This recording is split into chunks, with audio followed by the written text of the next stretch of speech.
사랑하는 대학교의 성도 여러분, 2022년 3월 9일 수요일 아침 주님의 이름으로 문안합니다. 주의 말씀과 함께 하루를 세워가는 귀한 아침이 되기를 소망합니다. 함께 보실 하나님의 말씀은 레위기 6장 24절에서 7장 10절까지 말씀입니다. 여호와께서 모세에게 말씀하여 이르시되 아론과 그의 아들들에게 말하여 이르라. 속죄제의 규례는 이러하니라. 속죄제 제물은 지극히 거룩하니 여호와 앞 번제물을 잡는 곳에서 그 속죄제 제물을 잡을 것이요 죄를 위하여 제사 드리는 제사장이 그것을 먹되 곧 회막들 거룩한 곳에서 먹을 것이며 그 고기에 접촉하는 모든 자는 거룩할 것이며 그 피가 어떤 옷에든지 묻었으면 묻은 그것을 거룩한 곳에서 빨 것이요 그 고기를 토기에 삶았으면 그 그릇을 깨뜨릴 것이요 유기에 삶았으면 그 그릇을 닫고 물에 씻을 것이며 제사장인 남자는 모두 그것을 먹을지니 그것은 지극히 거룩하니라.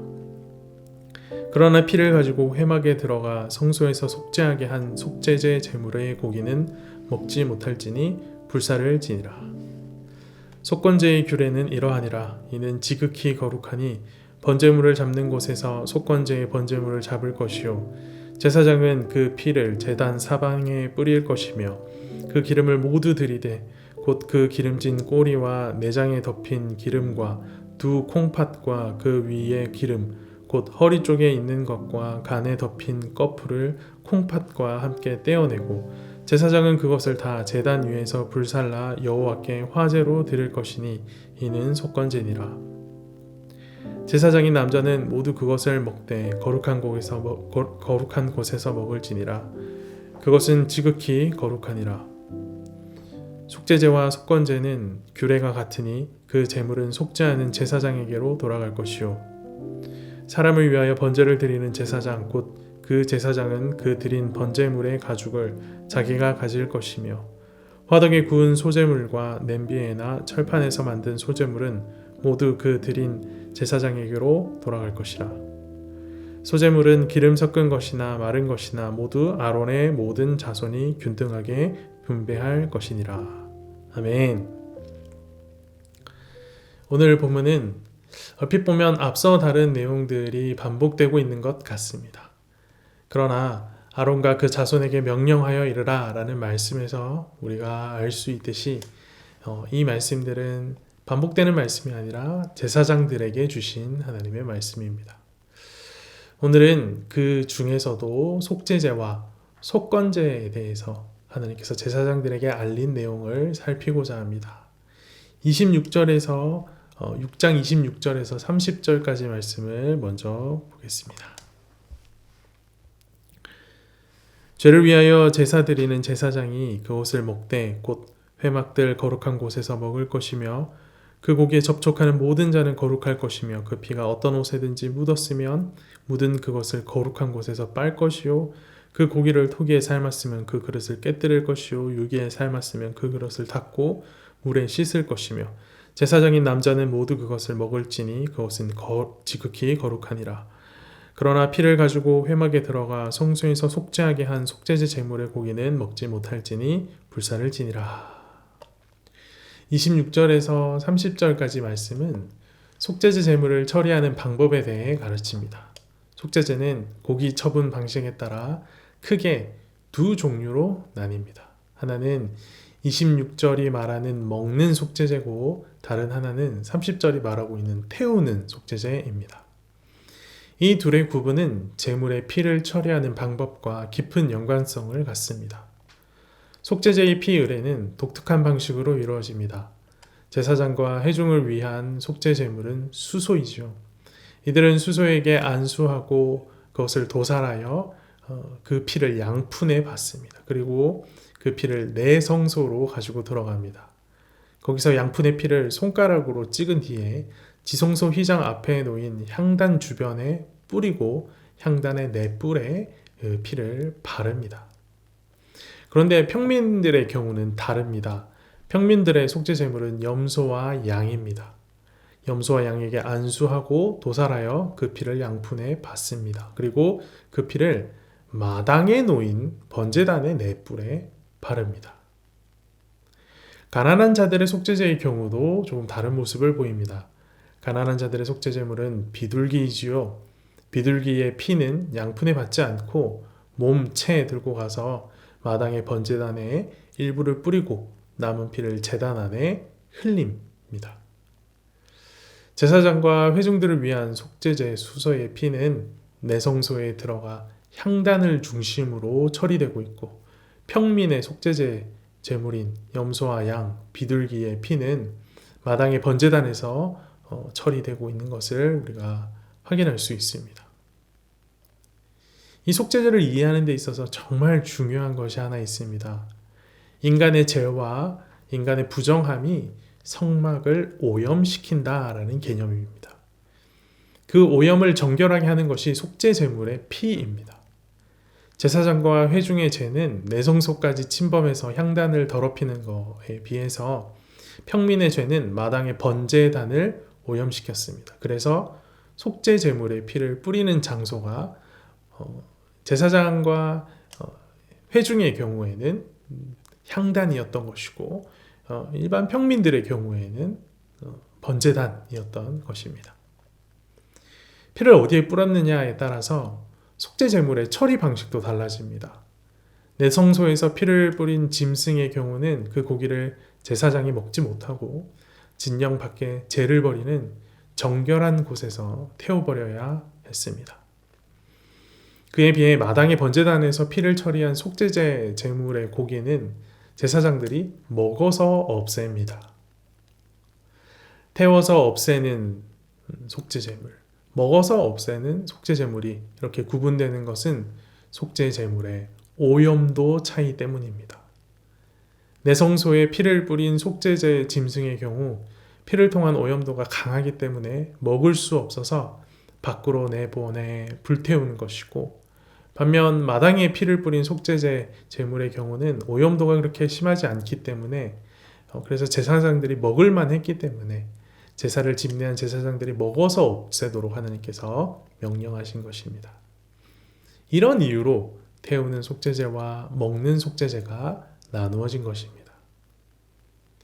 계속해서 7장 1절에서 7절까지 말씀은 속건제와 관련해서 제사장들이 알아야 될 사실을 가르칩니다. 1절부터 7절까지의 말씀을 보겠습니다. 속건제의 규례는 이러하니라. 이는 지극히 거룩하니 번제물을 잡는 곳에서 속건제의 번제물을 잡을 것이요 제사장은 그 피를 제단 사방에 뿌릴 것이며 그 기름을 모두 들이되 곧 그 기름진 꼬리와 내장에 덮인 기름과 두 콩팥과 그 위에 기름 곧 허리 쪽에 있는 것과 간에 덮인 꺼풀을 콩팥과 함께 떼어내고 제사장은 그것을 다 제단 위에서 불살라 여호와께 화제로 드릴 것이니 이는 속건제니라. 제사장인 남자는 모두 그것을 먹되 거룩한 곳에서 먹을지니라. 그것은 지극히 거룩하니라. 속죄제와 속건제는 규례가 같으니 그 제물은 속죄하는 제사장에게로 돌아갈 것이요. 앞서 레위기 5장과 6장에서 우리는 속건제에 대해서 살펴보았었습니다. 그땐 속건제물로 숫 양을 바치라 라는 이야기만 나왔지 제물을 어떻게 다룰 것인지에 대해서는 구체적으로 언급된 것이 없었습니다. 그때 언급되지 않았던 그 제물을 다루는 이야기가 오늘 본문에서 채워지고 있는 겁니다. 7절 말씀에서 밝히듯이 속건제를 드리는 방법은 속죄제와 거의 동일합니다. 차이가 있다면 제물의 피를 처리하는 방식입니다. 속건제물의 피는 제단 사면벽에 끼얹어 뿌리는 방식으로 처리가 되었습니다. 이를 통해 속건제가 처리하는 죄는 속죄제의 것과 또 다른 성격임을 우리가 확인할 수가 있습니다. 당시 제사장들은 비슷하지만 다른 내용들을 명확하게 알고 있어야 했습니다. 그래야만 죄를 사하고 거룩하여지는 일에 실수가 없기 때문입니다. 오늘 우리는 죄를 다루는 두 제사, 속죄제와 속건제의 내용 중 특별히 제사장들이 기억해야 할 내용들에 대해 살펴보았습니다. 바쳐진 제물 중에 제사장이 먹을 수 있는 것, 또 먹을 수 없는 것, 태워야 할 것, 제사장의 몫으로 돌아가는 것, 다른 제사장들과 균등하게 나눠 가져야 하는 것 등 다양한 사실들을 우리가 확인할 수 있었습니다. 더불어 제사마다 제물을 처리하는 방식이 다르고 그렇게 처리하는 것에는 다 이유가 있다라는 것도 생각해 보았습니다. 당시 제사장들은 비슷해 보이지만 많은 규례들 가운데 작은 차이 하나라도 놓치지 않고 그것을 제대로 이해하고 제대로 시행해야만 했습니다. 아무리 작은 것이라도 왜 그런 차이가 필요한지 배우고 이해할 필요가 있었습니다. 그래야 공동체의 거룩을 유지할 수 있기 때문입니다. 이 말씀을 묵상하면서 깨달은 사실이 하나 있습니다. 죄는 누가 가르쳐주지 않아도 스스로 알아서 행하지만 거룩은 열심히 자세히 배우지 않고서는 결코 저절로 이룰 수 없다라는 것입니다. 사랑하는 대학교의 성도 여러분, 거룩은 저절로 되어지지 않습니다. 거룩을 이루는 일에는 반드시 교육이 필요합니다.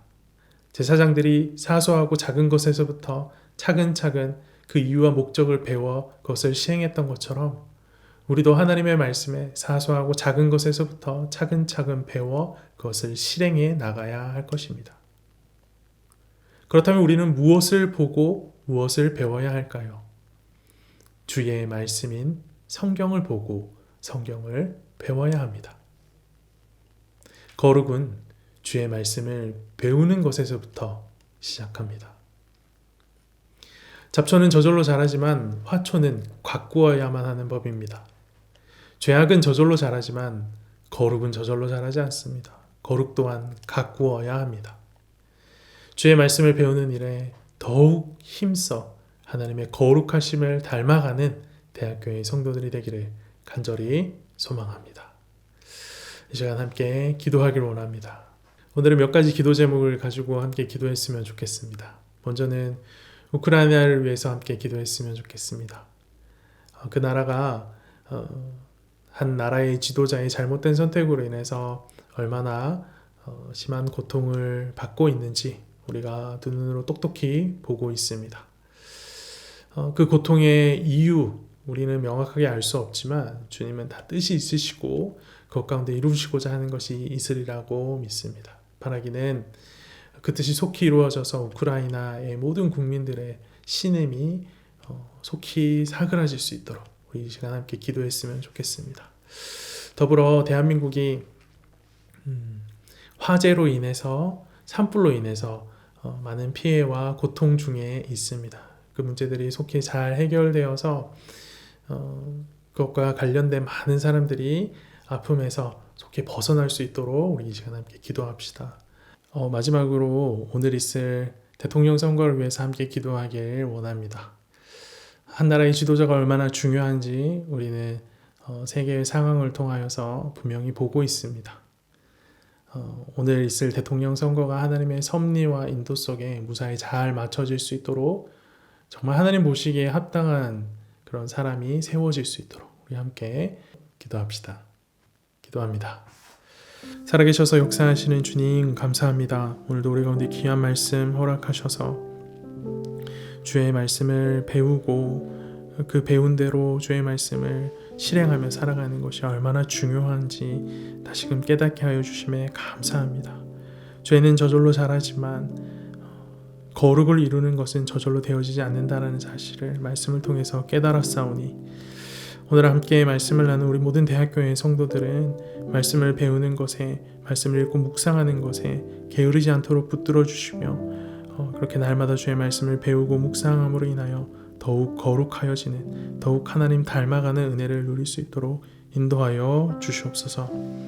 주님 신음 가운데 있는 우크라이나를 긍휼히 여겨 주시옵소서. 그들의 아픔이 그들의 고통이 속히 종식될 수 있도록 주님 붙들어 주시옵소서. 더불어 화마로 인해 산불로 인하여서 교통당하는 우리 많은 국민들을 주님 기억하여 주시옵소서. 그들을 긍휼히 여기시고 그들이 당한 모든 아픔들을 위로하여 주시옵소서. 주님 오늘은 대통령 선거가 있는 날입니다. 대통령 선거가 주의 인도와 섭리 가운데 무사히 잘 치러질 수 있도록 붙들어 주시고 세워진 대통령이 하나님을 경외하며 이 나라를 잘 이끌 수 있는 자가 될 수 있도록 주님 우리 가운데 은혜를 허락하여 주시옵소서. 주님 오늘도 주의 말씀 의지하여 하루를 시작합니다. 우리 모든 대학교의 성도들 가운데 성령 충만을 허락하여 주셔서 오늘도 주 안에서 참된 평안을 참 샬롬을 누리는 귀한 하루가 될 수 있도록 인도하여 주시옵소서. 이 모든 말씀 살아계신 예수 그리스도 이름으로 기도합니다. 아멘.